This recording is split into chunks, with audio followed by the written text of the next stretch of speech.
Magandang gabi sa mga katulad kong solid HTV positive.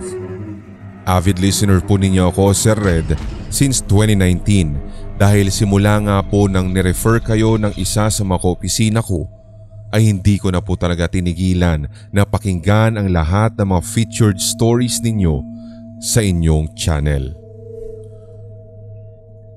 Ibabahagi ko lamang po yung experience namin ng pinsan ko. Nung ako ay 13 anyos pa lamang ay talagang solid prankster na ako. Mahilig din po ako na manakot sa mga pamangkin ko. Andyan nga po na ipapapanood ko pa nga sa kanila yung music video ni Michael Jackson, lalong-lalo na yung Thriller. At hindi naman po sa pang-aano pero talagang ako forteng-forte ko ang mag-imitate ng mga zombies. Yung hindi po trying hard. At kapag meron nga po talagang audition, siguradong mapipili ako if given the chance.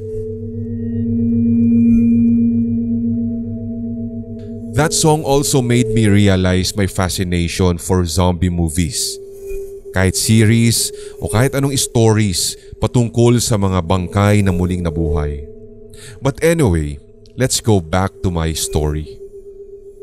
Nangyari po ito nung ang aking pamangkin ay about 3 or 4 years old. Nanonood nga po kami ng cartoon sa kwarto ko kasama ang kanyang mommy. Yung pintuan namin sa kwartong iyon ay open and tanghaling tapat naman kaya talagang wala kang masasabing nakakatakot o kung ano pa man na pwedeng katakutan. Pero nagkamali ako. Ang nangyari kasi, my cousin and I decided na takutin yung aking pamangkin. Takutin in a sense na gugulatin lang talaga. Sumarahan po kami na gumapang doon sa sofa ng living room which was exactly beside the door of my room kaya makikita namin kung lalabas na talaga si Ate Che sa pinto. So, tiniyak talaga namin noon, Sir Red, na hindi kami makikita or maririnig. Ang sabi ko sa pinsan ko, hintayin natin lumabas ang ate mo para takutin natin si Ayet. And we waited. As in hintay kami ng hintay until dumating na kami sa punto na nainip na kami at sumigaw na kami at ginulat na namin sila sa kwarto. Only to find out that my niece was alone. Ang sabi ko, asa na si mami mo? At ang sagot niya sa akin, wala po. So dahil doon talaga'y nagtinginan kami. Na-confuse pa nga ako at sinabi ko pang, sino yung kasama mo kanina? Nakita pa nga namin pinupunasan yung likod mo ng bimpo. Ikaw ha? Meron ka talagang kasama. Nasaan si mami mo? Wala po. Ako lang talaga. Ako nga lang po mag-isang nanonood dito eh. So nag-decide kami ng pinsan ko na puntahan yung kwarto ni Ate Che and found out that she was wearing a brown tank top. At hindi raw siya lumabas ng room kasi nagre-review siya. Kaya doon talaga, Sir Red, ay kinilabutan kami. And we have the same question na kung sino yung nakita naming babae kanina na kasama ng aking pamangkin pero nakasuot naman ito ng kulay puting t-shirt. Pero with the same hairstyle at yung body build ni Ate Che. Pero yun nga, hindi namin nakita ang mukha nito dahil nakatagilid po ito and for some reason, siguro'y preoccupied kami sa planong pananakot kaya hindi na rin po kami nag-focus kung sino yun. Or baka wala talagang face yung babaeng nakaputi. So instead na kami ang manakot, the plot twist was kami ang totoong natakot. Karma is a bitch. Just to give you a backstory. Yung bahay namin na tinirhan kung saan naganap ito Ang alam ko ay isa sa mga pinakabago noong 1970s until ni-renovate po siya noong 2000s. Bago pa man po talaga ipatayo daw yung bahay namin doon, marami na ring nadidinig ang mga nakatatandang henerasyon sa amin na kung saan yung lote daw po ng bahay ay dati daw pong abortionist spot. Meron nga din daw po mga pinapatay sa vacant lot namin na iyon, or paminsan ay tinatapunan na nga lang daw po ng mga biktima ng salvage. Doon na po namin napagtanto na habang doon na rin po kami lumalaki sa bahay, oo nga at makailang beses na rin po namin na na-encounter yung tao or entity na nakasuot ng white shirt at shorts. Palakad-lakad lamang sa loob ng bahay or paminsan ay umaakyat ng hagdan in a speed of light, pero hindi talaga namin ever since maaninag yung mukha niya. Hindi naman po sila talaga yung katulad sa ilang mga stories ninyo na kung saan scary looking sila na nababalutan ng dugo o kaya naman wasak ang kung anumang bahagi ng katawan. Para lamang po sila mga normal na tao. Hindi naman din kami natatakot at some point dahil kinalaunan para nasanay na kami na naririyan sila. Actually, harmless naman talaga sila, kaya we considered them as bantay of our house. Minsan kapag nagpapakita, magre-react na lang kami ng, "Uy, nakita ko na naman si Bantay." As in joke time lang every time na nakakakita kami ng isa. Pang-cope up na rin po namin iyon, Sir Red, para hindi rin po kami magkatakutan. By the time na ako naman po ay nag-work na and 25 years old na, hindi na rin naman po kami nakaka-encounter ng mga naglalakad na mga nakaputing entities sa bahay. Marahil nakahanap na sila ng malilipatan. Sa mga nakikinig din pong katulad ko na Solid HTV Positive, meron din po ba kayong ganitong klaseng experience? Or kung meron man kayong kasama ngayon sa inyong tinitirhan, kino-consider nyo bang mga bantay ang mga iyan?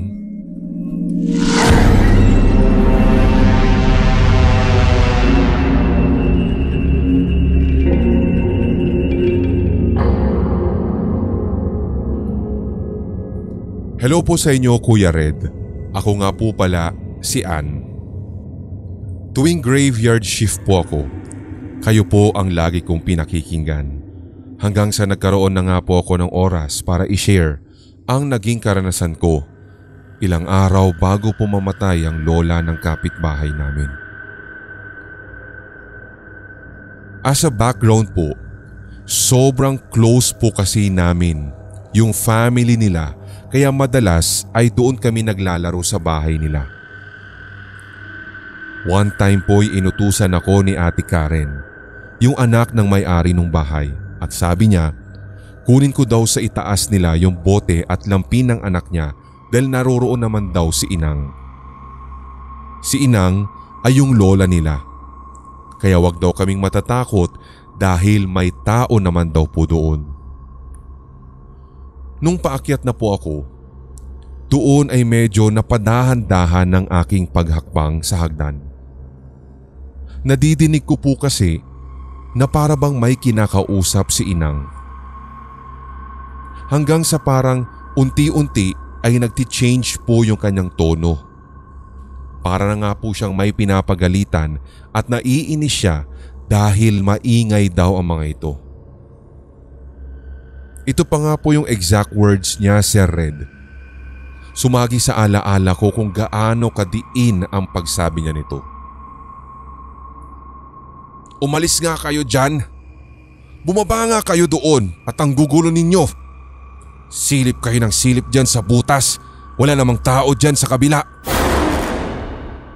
Hanggang sa tuluyan ko na pong inakyat si Inang, pero doon po ako talaga nang hilakbot. Wala pong kahit na sinong tao na kasama si Inang doon. Nagtanong ako sa kanya kung sino ang kausap niya, pero ang sabi po ni Inang, ay yung 3 bata daw po na takbo lamang ng takbo paikot sa kanyang kwarto. Yun daw ang pinagagalitan niya dahil ang ingay-ingay. Tinindigan talaga ako ng balahibo. Kinuha ko na lamang agad ang bote at lampin na iniuutos sa akin at agad na akong bumaba. Take note lamang po Kuya Red, nangyari po ito kinatanghali ang tapat pa. Kinagabihan po noon ay naikwento na rin sa amin ni Ate Karen na habang nakaupo siya sa baba at nagpapadede, ay hindi daw po niya talaga sinasadya na mapatingin sa naka-switch off na TV. Sakto nga daw po na pagkatingin o pagkaangat niya ng tingin doon, nakita po niya na may 3 bata na nakapalibot sa kanya at nakatingin sa batang pinapadede niya. Napatayo daw po siya noon at pumunta sa katabing bahay nila, which is yung bahay ng kapatid niya. Hanggang sa isang malungkot na balita ang bumungad sa aming kinabukasan. Nagulat na lamang din po kaming lahat dahil ayon po sa kanila, wala na si Inang. Patay na siya. Inatake daw po sa puso. Doon ay na-realize namin, hindi kaya yung 3 bata na umaali-aligid at pinagagalitan niya kahapon ay ang kanya ng sundo.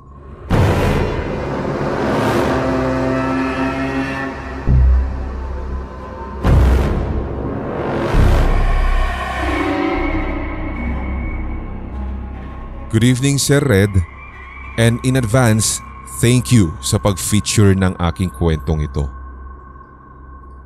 Ako nga po pala si Jigs at isang working student. Pinagsasabay ko po ang pagiging estudyante sa umaga at pagtatrabaho naman bilang call center agent sa gabi dito po sa Butuan City. Nais ko lamang pong ibahagi itong natatanging kwento kong ito tungkol sa dating trabaho ko. Na una ay talagang napakaayos ng takbo. Yung flow ng aking pagtatrabaho talaga kahit puyat at pagod ay talagang masaya sapagkat kahit papaano ay may naiipon ako para sa aking pag-aaral. Kahit nga po minsan tinataasan na po kami ng boses ng mga kliyente ay wala naman pong nagiging problema at talagang hindi mo ikasasama ng loob dahil kami lang naman din ng tao sa loob ng buong building. By the way, yung opisina po pala namin ay nasa loob mismo ng isang college school na hindi ko na lamang din po papangalanan. Bale na sa 2nd floor po kami nag-o-office hanggang sa ilang linggo naming pagpasok ay dito na nga po naganap ang experience kong ito. Sa katunayan, kahit po yung ilang mga naging kasamahan ko na doon ay sinasabi nilang hindi daw po talaga okay at may something wrong sa building na kung saan naroroon ang aming opisina. Since katulad din po ng inyong tigapakinig na hindi naniniwala hanggat hindi sa kanila nagpaparamdam o nagpapakita, binabalewala ko na lamang at talagang tinatawanan ko pa nga ang mga experiences ng iba kong kasamahan. Katulad na lamang nang meron daw po silang parang naririnig na naliligo sa CR ng madaling araw. May mga lighter pa nga daw po na bigla-biglang nawawala kahit naroroon lamang nila pag sa gawin ng smoking area. Meron nga din daw po na parang nadidinig silang nagkiklik ng lighter na animoy nagsisindi ng sigarilyo. Pero lahat ng iyon ay talagang masasabi kong kwento lamang nila para matakot kami. Oo, naniniwala ako sa mga kababalaghan pero hanggat hindi po talaga ako yung nakakaranas lalo sa isang partikular na lugar ay talagang dead ma lang sa akin.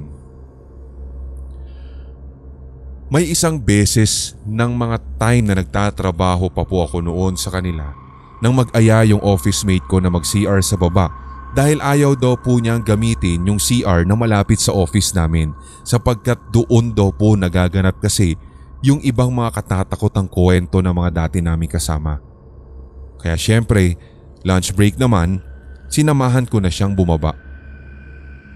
So dadaan muna kami sa 3 opisina bago kami tuluyang makababa. At yung kada opisinang iyon ay talagang makikita mo kung ano yung mga nasa loob dahil ang divider niya ay fiberglass. Makakababa na sana kami habang nakatapat na nga sa pinakahuling opisina nang bigla po kaming magulat dahil nadinig po talaga namin ang nakakakilabot na sigaw. Nung una, akala namin ay yung isang kasamahan namin ang gumawa nito sa pag-aakala na nais din po niyang bumaba at sumama sa amin. Pero wala pong kahit na sinong naroroon sa aming likuran. Sa tinginan namin ng kasama ko noon, Sir Red, alam namin na may nanggaganap ng mali. So ininguso na lamang ng kasama ko kung saan niya nadinig ang ingay.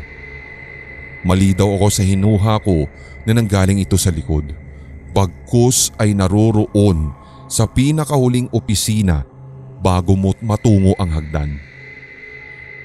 Parang nanggagaling daw po sa loob yung sigaw kanina.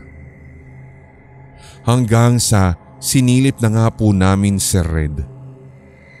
Sabay-sabay na kaming nagtakbuhan pabalik sapagkat otomatiko pagsilip namin sa pinakahuling opisina bago yung hagdan ay nakita talaga namin, Sir Red, na merong isang babae doon na nakaputi at walang ka-ekspresyon ng muka.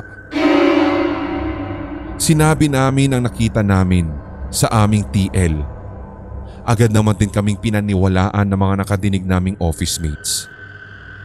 Sabi nila, kaluluwa ng hindi matahimik na dating empleyado daw po yung babaeng iyon. Alauna na rin kasi ng madaling araw at walang kahit na sinong ibang tao sa building kundi naroroon lamang sa office namin. Kaming 4 lang din ang lumabas mula sa office. Mula noon, nag-resign talaga ako, Sir Red, sa trabaho matapos lamang ang 2nd araw na maganap ito sa amin. Sa katunayan nga din, yung iba ko ngang co-workers, Sir Red, ay nagsisunuran na rin ng pag-resign sa iba't ibang dahilan. Pero alam ko, sa likod ng mga dahilan na iyon, nakakubli ang katotohanan na dahil sa kababalaghan sa opisina kung bakit sila nagsialisan.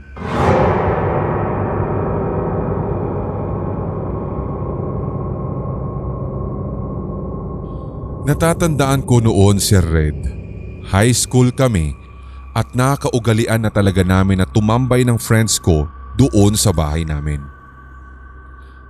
Palagi po talagang present yung 3 babae at 2 lalaki na kasama ko. Mga classmates ko rin po ang mga ito. Kadalasan, ang ginagawa lamang po namin noon ay umupo sa sofa at manood ng nakakatakot na movie. Nung gabi na maganap po itong kababalaghan na ito, Sir Red, ganun din, we were sitting sa sofa at pang-4 lamang na tao yun kung kaya't yung isang guy friend namin ay umupo ng solo doon sa isang solo na sofa sa tapat namin. So doon sa right side ng sofa ay yung TV tapos the other side naman ay yung end table. Doon ako banda nakaupo sa gilid nung table na yon. Ginagawa kasi talaga namin ito, Sir Red, sa tuwing yung mga parents ko ay wala po sa bahay. Kaya nga naman matapos po talaga ang panonood namin ng mga horror film ay todo harutan at kwentuhan na may tawanan talaga ang ginawa namin. Hanggang sa tuluyan na rin kaming mapagod at matahimik na rin ang saglit. Nakukuha ko na nga din po sana, Sir Red, yung tulog ko nun nang bigla na lamang pong tumakbo yung isang guy friend ko. Nagpumilit po siya na sumiksik sa gitna namin at pinipilit nga niya po akong haltakin. Ilang beses nga po niyang inulit-ulit na meron daw siyang nakitang babaeng nakatayo. We never ask kung saan banda o saang sulok ng bahay. Pagkarinig talaga namin nun ay nagpanik po kaming agad at napasigaw pa sa takot. Of course, isa rin po talaga ako sa natakot. Hanggang sa talagang pinilit ko na tapangan ang loob ko, sabay tanong kung nasaan ba nakita nitong kaklase kong ito yung sinasabi niyang babaeng nakatayo. Gusto ko rin po talagang subukan na itanong sa kanya ng direkta, baka kasi nagjo-joke time lamang po siya. He just grabbed my head at ipinatungo niya talaga Sir Red sa direksyon kung saan niya ito nakita. So needless to say, imbes na ituro niya ito gamit ang kanyang kamay, yung ulo ko mismo ang ipinatungo niya kung saan niya ito nakikita. Sa direksyon na iyon, Sir Red, sa tabi ko lang daw pala nakatayo yung babae. Nakatingin daw sa amin kanina pa. Ang sama-sama ng tingin nito sa amin. Sobrang natakot ako dahil talagang matik Sir Red, naramdaman ko rin yung pangingilabot. Then after 2 minutes, super panic mode na ang lahat at wala halos makaalis sa pwesto. Bigla na rin talagang lumamig yung buong kwarto na yun. Hanggang sa dumating na yung mga parents ko. Nakasara po lahat ng mga pintuan namin kaya ang buong akala ng mga magulang ko pagdating nila ay kung ano ang ginagawa namin sa loob sapagkat nadidinig din nila ang aming sigawan. Pagkapasok nila, meron po kasi silang solong susi. We tried to act normal. Pero pagtingin namin doon sa guy friend ko na nakakita ng babaeng nakatayo ay namumula na ang kanyang mga mata. Namumutla na rin ang kanyang balat at nanginginig siya. At doon na rin po kami umamin sa mga magulang ko patungkol sa kababalaghang naganap ng madaling araw na yun.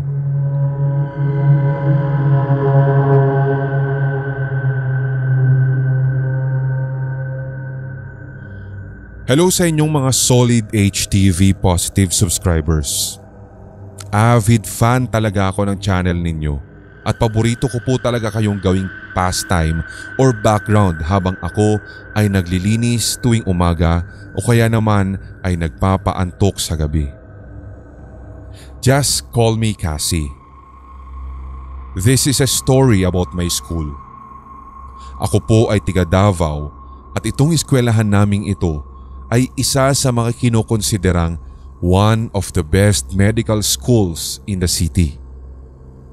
It is also one of the oldest dito po sa aming lugar. Paano nasabing oldest? Dahil sa kanyang gusali. Kung titingnan mo nga talaga Sir Red, talagang napaka-creepy lalo kapag sumasapit na ang dapit hapon, lalo kapag maggagabi. Kahit nga po mag-aalas 5 pa lamang, dumidilim na po ang corridors at nilalamon na rin ang kadiliman ng hallways kaya nakakapagpadagdag talaga sa pagiging creepy nito. Actually, marami na rin po kaming nadidinig ng mga kwentong katatakutan mula sa mga seniors namin, lalo sa 5th and 6th floor since naroroon daw po yung mga cadaver rooms. May actual experience ay nangyari 6:30 ng umaga. Isa po talaga ako sa mga masasabing punctual na estudyante sapagkat una, malayo ang bahay namin mula sa eskwelahan at ikalawa, para makaiwas din sa ipit traffic. Kaya 6:30 pa lang talaga ay inaay ko na nasa eskwelahan na ako. So dahil sa aga kong yun, sa eskwelahan na rin po ako nagbe-breakfast at syempre afternoon ay nagtutoothbrush. Doon ako lagi sa 3rd floor nagsi-CR. Hindi naman talaga ako matatakutin Sir Red. Honestly, syempre ang aga-aga naman at umagang-umaga para matakot kasi. So habang nagtutoothbrush nga ako ng oras na yun, ewan pero may narinig po akong nagha-humming. Yung tune po niya ay very soothing. Yun bang parang nakakaantok pakinggan, bukod pa kasi sa parang ang tinis ng boses niya at nag-e-echo sa loob mismo ng CR. Ang akala ko nga noon, Sir Red, ay yung janitress iyon. Naroroon sa third cubicle dahil doon po kasi laging nakalagay yung mga gamit niyang panlinis at minsan doon din po siya umuupo kapag nagpapahinga. Yung CR kasi sa third floor ay may 5 cubicles. Yung ating janitress na yun, Sir Red, ay napakabait at lagi po kaming nagkakakwentuhan dahil una, very approachable, napaka-friendly at kayang tumapat sa pagiging madaldal ng mga estudyante. So I tried to call her out to greet her good morning kasi nga friend naman namin si ating janitress. Pero wala pong sumagot. So out of curiosity, dahan-dahan akong yumuko para silipin yung ilalim ng pinto ng cubicle kung saan makikita mo na meron talagang tao. And to my surprise, wala pong paa. So basically wala ngang tao. Once again, hindi po ako madaling matakot. Pero pagkakita ko pa lamang nun, Sir Red, at habang tuloy-tuloy yung paghahaming, given the fact na ako lang pala ang naroroon, automatikong nilamon ako ng hilakbot. To the point, Sir Red, na talagang parabang nagpapansin lalo yung humming dahil bigla din po siyang lumakas na parabang naroroon na rin po sa harapan ko. Dinig na dinig ko talaga, Sir Red. Dahil doon, dali-dali ko na po talagang tinapos yung pagtutoothbrush ko at dali-dali na rin bumalik sa classroom. Actually, wala naman po akong ibang pinagkwentuhan nito, Sir Red, kundi kayo lamang dito sa hilakbot.